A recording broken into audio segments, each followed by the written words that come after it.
Assalamualaikum warahmatullahi wabarakatuh. Perkenalkan, nama saya Mia Surasi Septianingrum dari Pendidikan Geografi Universitas Pendidikan Indonesia, kelas 4B. Pada video kali ini, saya akan membahas mengenai survei geologi dan geofisika.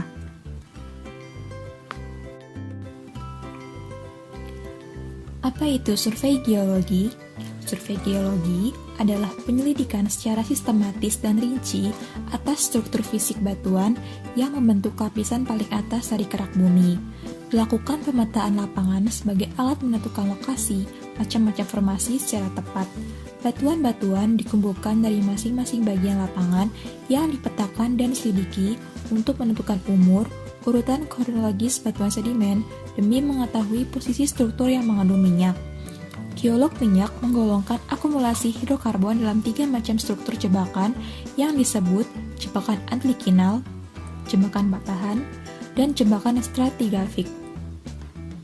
Penyelidikan ini merupakan tahap pendahuluan dalam proses pencarian minyak, dan satu-satunya cara yang praktis selain pemboran untuk menentukan bentuk dan luas struktur bawah permukaan yang mungkin mengandung hidrokarbon. Next, survei geofisika.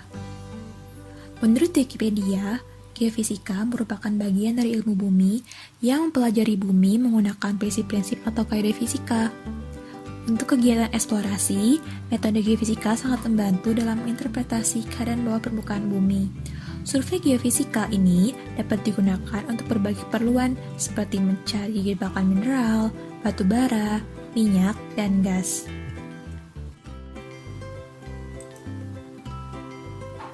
Ada beberapa metode survei geofisika, di antaranya, yang pertama, ada metode seismik.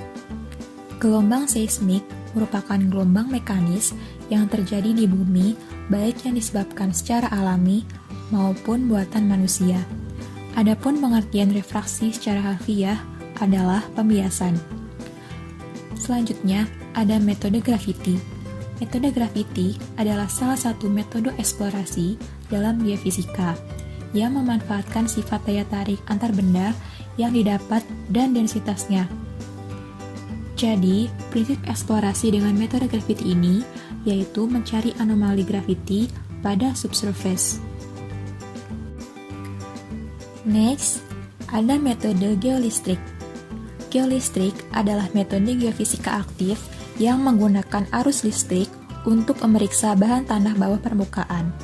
Metode ini dikenal sebagai geoelektrik, resisitivitas listrik, DC resistivity, geolistrik, dan VES, vertical electric sounding, istilah yang sering digunakan untuk merujuk pada metode ini.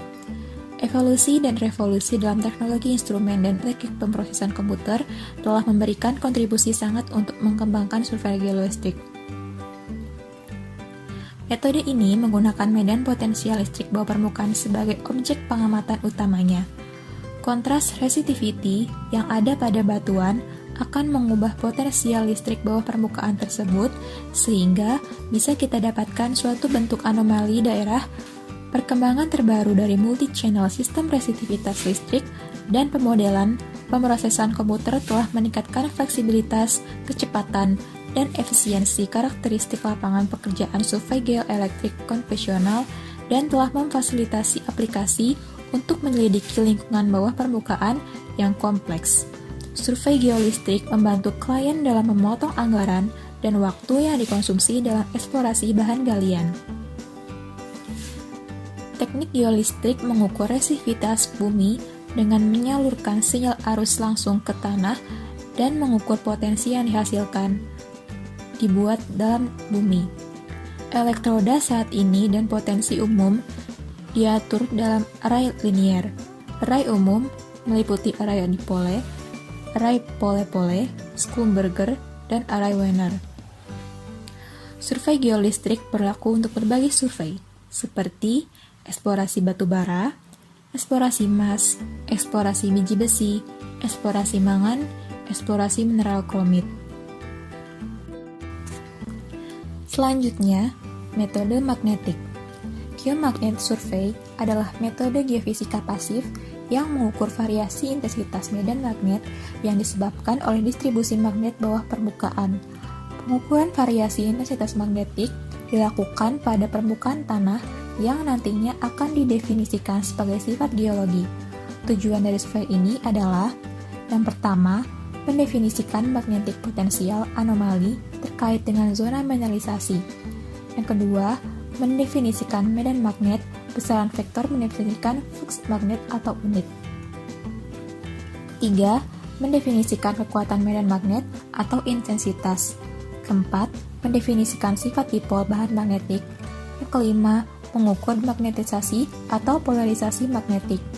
Yang terakhir, mengukur momen magnetik dengan mengukur kekuatan magnet generator lapangan. Metode GPR atau Ground Penetrating Radar. Metode Ground Penetrating Radar yang mempelajari kondisi bawah peran sifat elektromagnetik dengan menggunakan gelombang radio dengan frekuensi antara 1 sampai 1000 MHz.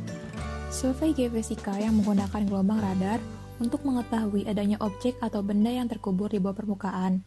Survei ini sangat cocok untuk mendeteksi pipa, konstruksi, atau objek lainnya yang terkubur. Kedalaman yang bisa dicapai oleh metode ini adalah 7 meter di bawah permukaan tanah. Tahapan eksplorasi geofisika. Adapun tahapan-tahapan pekerjaan yang umum digunakan dalam metode geofisika adalah yang pertama, survei pendahuluan atau penentuan lintasan. Kedua, perancangan atau pendataan titik-titik ukur dalam areal target. Ketiga, pengukuran lapangan. 4. Pembuatan peta-peta geofisika. 5. Penarikan garis-garis isu anomali. 6. Penggambaran profil. 7. Interpretasi anomali. Tujuan eksplorasi geofisika. Tujuan utama dari eksplorasi geofisika ini adalah membuat model bawah permukaan bumi dengan menggunakan data lapangan yang diukur. Pengukuran tersebut dapat dilakukan di atas permukaan bumi, bisa juga dilakukan di dalam permukaan bumi dengan ketinggian yang sudah ditentukan. Idealnya, kegiatan ini dilakukan secara berulang-ulang dan terus-menerus. Juga berkelanjutan dengan menggunakan metode geofisika sesuai kebijakan penambangan.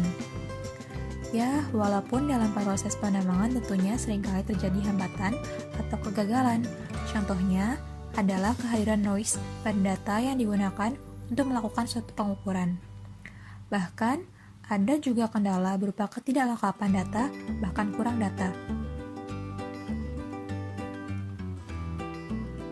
Rumusan masalah yang sering digunakan oleh penambang-penambang lain di antaranya, yang pertama, jumlah nilai sampling rate optimal.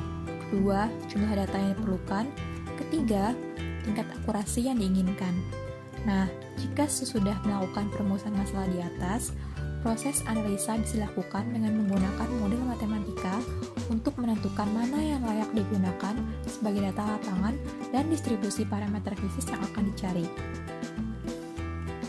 Selanjutnya, proses model interpretasi, yaitu membuat model bawah permukaan.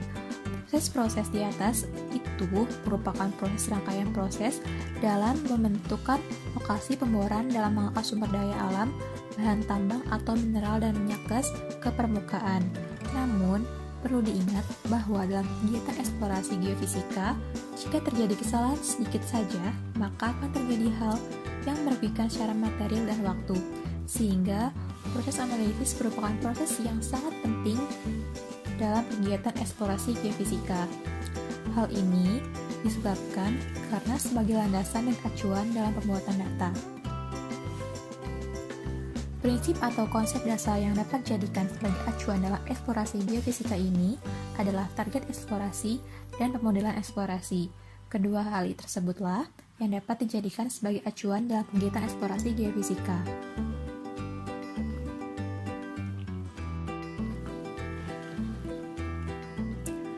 Pemanfaatan metode geofisika untuk eksplorasi bawah permukaan dilakukan untuk mendapatkan gambaran secara kuantitatif dan kualitatif kondisi bawah permukaan, sesuai dengan sifat fisika yang digunakan dalam metode terkait.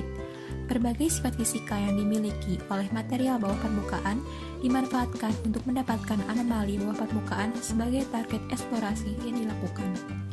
Metode geofisika banyak digunakan terutama untuk eksplorasi bawah permukaan, baik dalam geoteknik, eksplorasi mineral, pemetaan sumber daya air, dan lain sebagainya. Di antara metode geofisika yang banyak dimanfaatkan adalah metode resitivitas atau resistivity, geolistrik, seismik, gravity, magnetik, radar, dan lain sebagainya. Metode geofisika yang banyak digunakan untuk eksplorasi bawah permukaan adalah metode resitivitas. Metode ini memanfaatkan sifat kelistrikan material bawah permukaan untuk mendapatkan anomali dan sebaran kelistrikan bawah permukaan. Metode ini efektif digunakan untuk pemetaan dangkal dan menengah. Terdapat beberapa metode dalam pemanfaatan sifat kelistrikan bumi, antara lain resitivitas atau tahanan jenis resistivity, self-potensial, potensial diri (SP), induced polarization atau IP, very low frequency atau VLF, magnetotelurik (MT), arus telurik (ET), elektromagnetik (EM), dan lain-lain. Penyelidikan resitivitas banyak digunakan pada kegiatan seperti regional geologi, yaitu struktur, stratifikasi, sedimentologi, dan lain-lain. Hidrologi, muka air tanah, aquifer, intuisi air, dan lain-lain. Geologi teknik, yaitu struktur geologi, konstruksi, porositas batuan, dan lain-lain. Pertambangan, seperti penyebaran mineral deposit, potensi bahan galian, dan arkeologi seperti candi terpendam dan lain-lain. Oke, sampai di sini video kali ini. Semoga bisa bermanfaat.